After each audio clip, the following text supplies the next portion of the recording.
Hi, I'm Martin McGrath from Financial Edge Group. We specialise in helping people get themselves set up for retirement.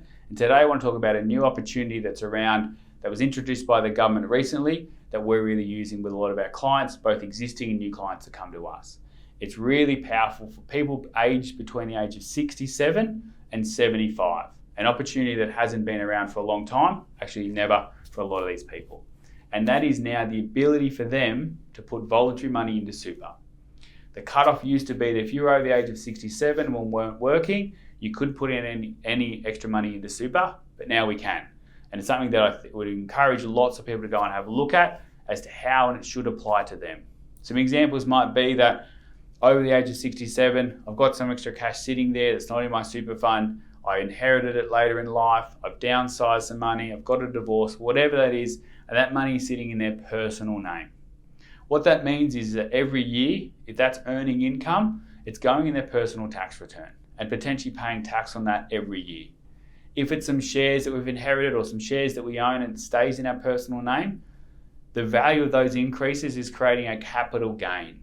That tax will need to be paid on that at some point. It might be you, it might be the kids when it gets transferred to them. Those are the kind of assets we're looking at and going, well, could or should some of that be moved into super? Everyone's situation's differently, but at a high level, what that looks like is pretty substantially, individuals can do $110,000 per person per year, potentially for those kind of 8-year window up to the age of 75. And there's some extra bring forward rules that I won't complicate too much things today, but it's really powerful. There's a lot of money that could be moved into super.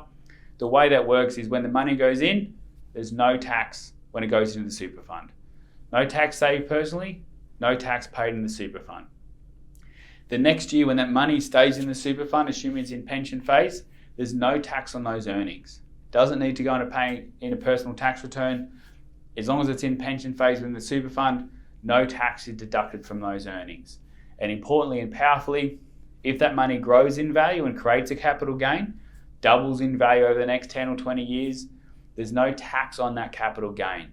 In pension phase, we pay no tax on growth of the money in our super, and depending on how it goes in, but in most cases, if it goes in as a non-concessional, there's also no tax when it goes to the kids down the track. So there's really lots of incentives of why the money should go in. There's some details about how to get it in and some planning elements, and that's what we love and help with. But really, there's a lot of reasons why people should be looking at this, and it wasn't available a few years ago.